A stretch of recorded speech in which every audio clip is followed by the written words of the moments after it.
The hospital room felt colder than it should have, even with the blanket pulled up to my chest. The lights were too bright, the walls too white, as if the place had been designed to erase warmth entirely. Every few seconds, a machine beeped softly beside me, counting something I didn't want to think about. My hands rested on my stomach, fingers tangled together, shaking despite my effort to stay calm. Tomorrow morning, they would cut me open. I had tried not to think about the details, the risks, the long recovery, the way the doctor's voice had lowered when he said, "This surgery is necessary." Necessary always meant serious. Serious meant fear, and fear had been sitting with me for days now, heavy and uninvited. My mother sat in the chair beside my bed, scrolling through her phone like this was any other evening. Her designer bag rested neatly at her feet, perfectly packed, perfectly organized. I watched her from the corner of my eye, studying the familiar shape of her face, the practiced calm she always wore in public. I wondered if she felt even a fraction of what I was feeling. "Mom," I said quietly. She looked up, slightly distracted. Yes, my throat tightened. I hated that I still needed reassurance at my age, hated that fear reduced me to a smaller version of myself.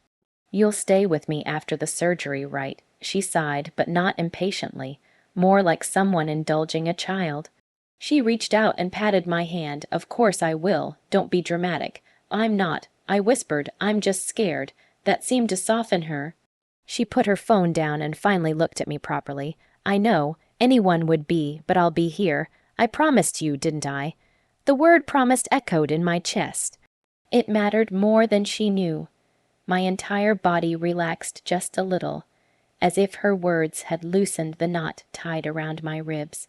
"I just don't want to wake up alone." I admitted. "You won't," she said confidently. "I'll help you recover. I'll take care of everything. You focus on healing." Those words wrapped around me like a shield. I clung to them because I needed to believe them. Growing up, my mother had always been unpredictable, sometimes loving, sometimes distant, but when she promised something important, I wanted to trust her. I needed to trust her. A nurse knocked lightly and stepped in, checking my vitals, reminding me not to eat or drink after midnight.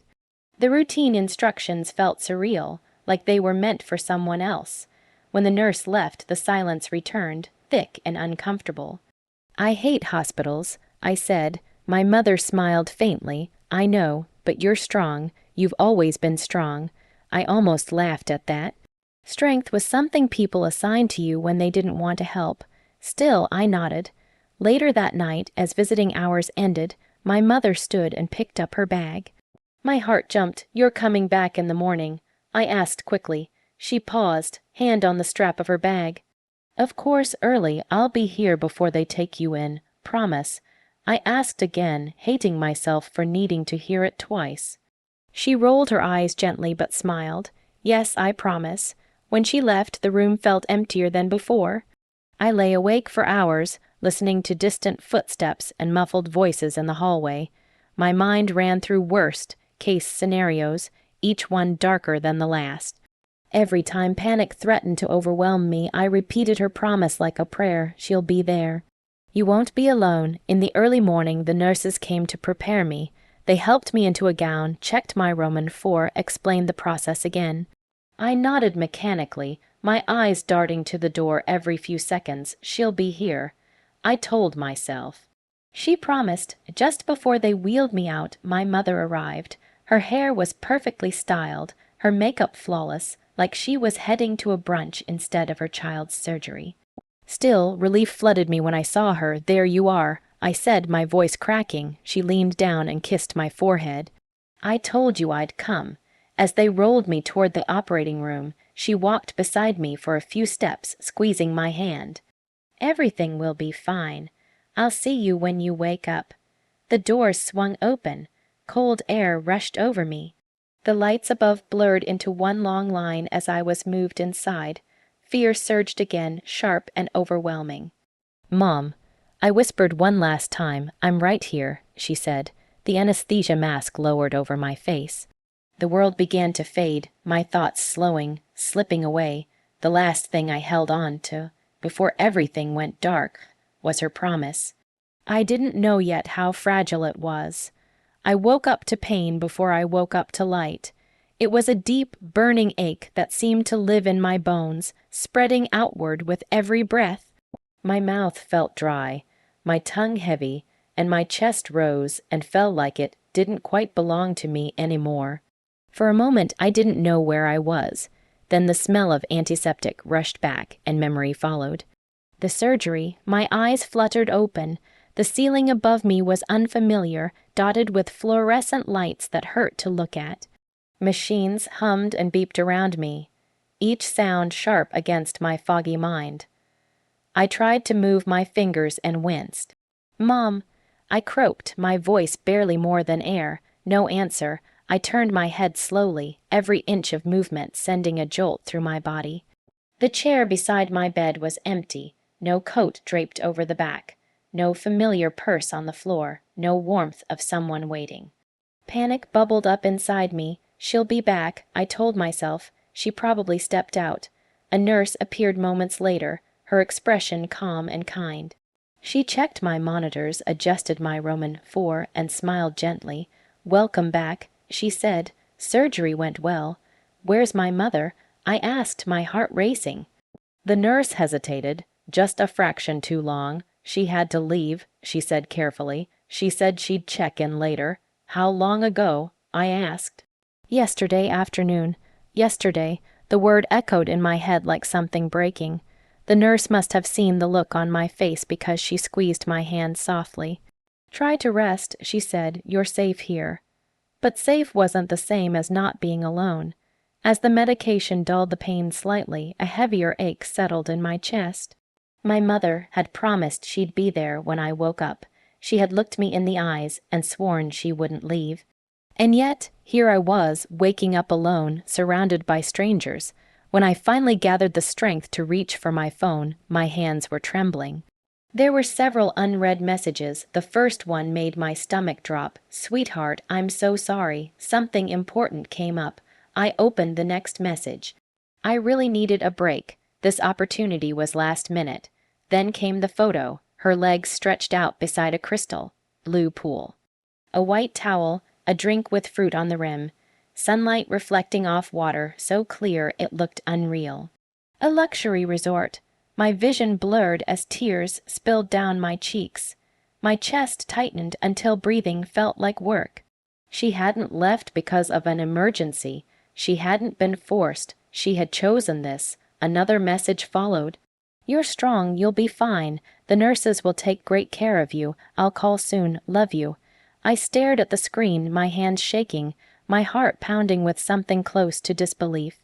I felt stupid for trusting her, stupid for needing her, stupid for believing that this time would be different. The hours crawled by. Pain came in waves, physical and emotional, each one worse than the last. The nurses helped me sit up, taught me how to breathe through the worst of it, reminded me to press the button when the pain became too much. They were kind, but they were not her. Every time someone opened the door, a small, foolish part of me hoped it would be my mother walking in, looking guilty, apologetic, ready to explain. It never was. Night fell. The ward grew quieter. The shadows in the room stretched long and lonely. I listened to muffled conversations, footsteps, the occasional laughter from visitors in other rooms. Somewhere nearby, someone was being loved out loud. I lay there in silence. Another message came in. "The view here is unbelievable."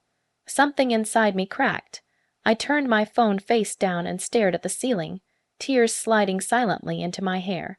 The painkillers made everything feel unreal, like I was floating above my own body, watching myself be abandoned.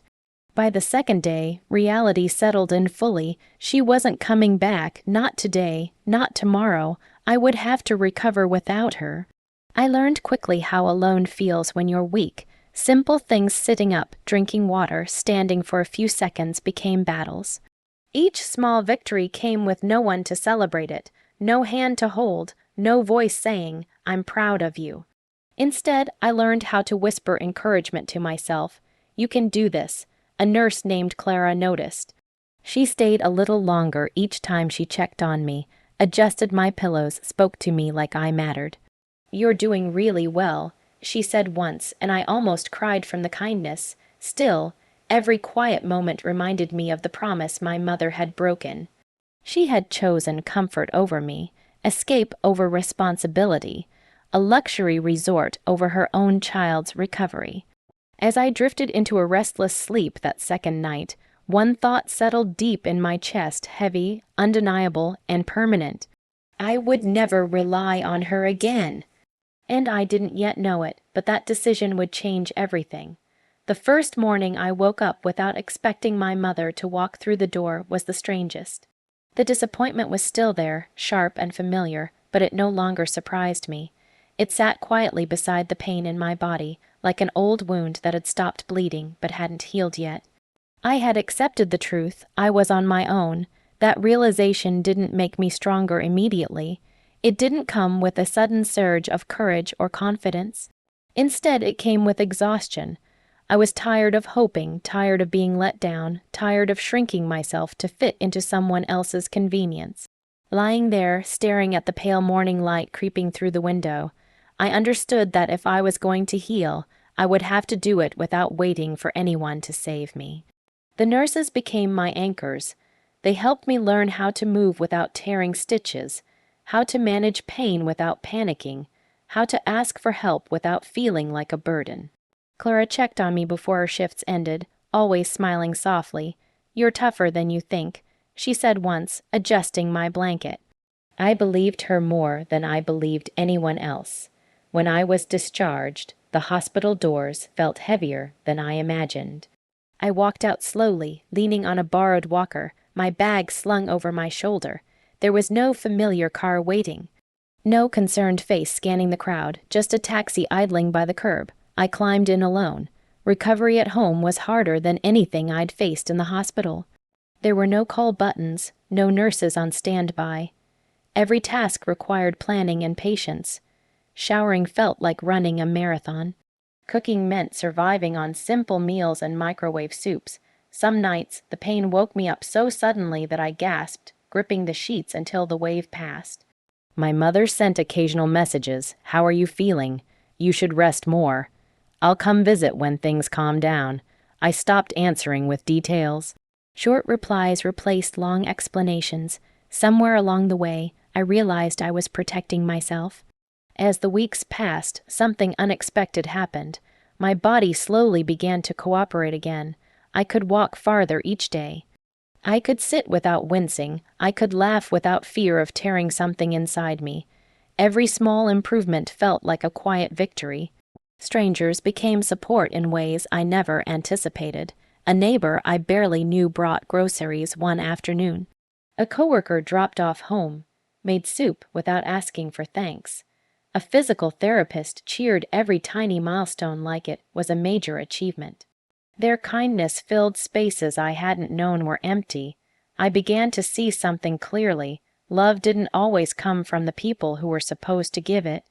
In the quiet moments when painkillers dulled the ache and the world felt still, I reflected on my mother.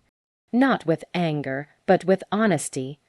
I saw patterns I had ignored for years, how her promises were generous but fragile, how her comfort always came first, how I had learned to accept less because I didn't want to lose her entirely. That realization hurt, but it also freed me. I stopped waiting for apologies that would never come. I stopped imagining conversations where she suddenly understood my pain. Instead, I focused on what I could control, my healing, my future, my boundaries. One afternoon, as I managed a short walk outside by myself, sunlight warming my face, I felt something shift inside me. Pride, not the loud kind, but a quiet, steady confidence. I was doing this, alone, and I was surviving. I returned home, tired but smiling, and caught my reflection in the mirror. I looked different, thinner, paler, scarred. But my eyes held something new. Strength earned the hard way. My mother called that evening. Her voice was cheerful, relaxed. "You sound better," she said. "See, I knew you'd be fine." I closed my eyes briefly, then replied calmly, "I am." I didn't tell her how hard it had been. I didn't describe the nights I cried from pain and loneliness. She hadn't been there for those moments, and she didn't need access to them now. When the call ended, I didn't feel guilt. I felt peace. Healing, I learned, wasn't just about stitches closing and bones mending. It was about choosing yourself when someone else won't. It was about learning that being abandoned doesn't mean being broken. By the time I no longer needed pain medication, I had rebuilt more than my body. I had rebuilt my sense of worth. I no longer measured my value by my mother's presence or absence. I had healed without her, and in doing so, I had found something far more powerful than revenge: independence. The final chapter of this story was already beginning to take shape. By the time my body fully healed, something else had settled into place just as firmly: clarity. It wasn't dramatic or loud. It didn't arrive with shouting matches or tearful confrontations. It came quietly, like a door closing without a slam. I knew who I was now, and more importantly, I knew what I would no longer accept. Life moved forward in small but meaningful ways. I returned to work stronger and more focused than before. I rebuilt routines that belonged only to me: morning walks, therapy sessions, evenings spent reading instead of waiting for phone calls that rarely came. My scars faded from angry red to soft silver lines, reminders not of pain, but of survival. My relationship with my mother changed without a formal discussion. I stopped reaching out first. I stopped offering updates. I stopped filling silences with effort. When she called, I answered politely, calmly, and briefly. No anger, no accusations, just distance. At first, she didn't notice. She talked about her trips, her plans, her friends. She laughed easily, as if nothing had happened, as if leaving me after surgery had been a minor inconvenience instead of a defining moment. I listened, detached, the way you listen to someone you no longer depend on. Then, one afternoon, months later, she called in tears. "I don't feel well," she said, her voice shaky. "The doctor says I'll need surgery, nothing too serious, but I'll need help afterward." I sat down slowly, my heart beating steadily instead of racing. In the past, this would have sent me spiraling: panic, obligation, guilt wrapping around me like chains. This time there was only calm. "I'm sorry to hear that," I said sincerely. There was a pause. "I was hoping you could stay with me," she continued. "Just for a little while. I don't want to be alone." The memory surfaced instantly.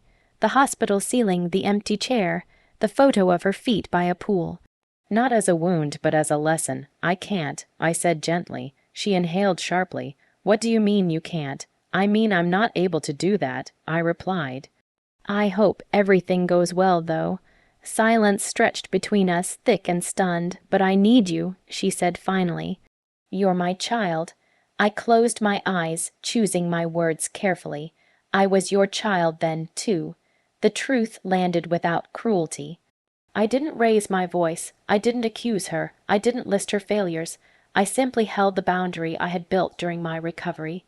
After a long moment, she whispered, "I didn't think it hurt you that much."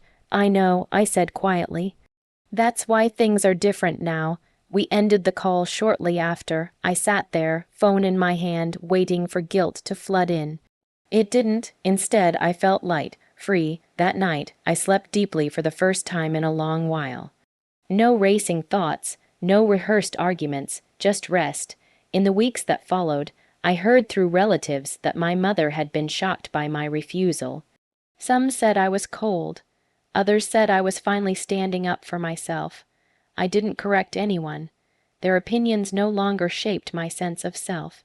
I sent my mother a simple message on the day of her surgery, wishing you a smooth recovery. Nothing more. Nothing less. That was my revenge, not punishment, not bitterness, not abandonment for abandonment. It was living well without her approval. It was choosing myself without apology. It was refusing to rescue someone who had once walked away from me when I was most vulnerable. Months later, as I stood in front of the mirror, fully healed, scars faded, posture strong, I smiled at my reflection. I looked like someone who knew their worth. My mother and I still speak occasionally. The relationship is careful now, measured, honest in its limits. She knows I will not bend myself into pieces to keep her comfortable. I know I no longer need her to survive. The surgery changed my body. Her betrayal changed my life, and my recovery, physical, emotional, and deeply personal, became the sweetest revenge of all.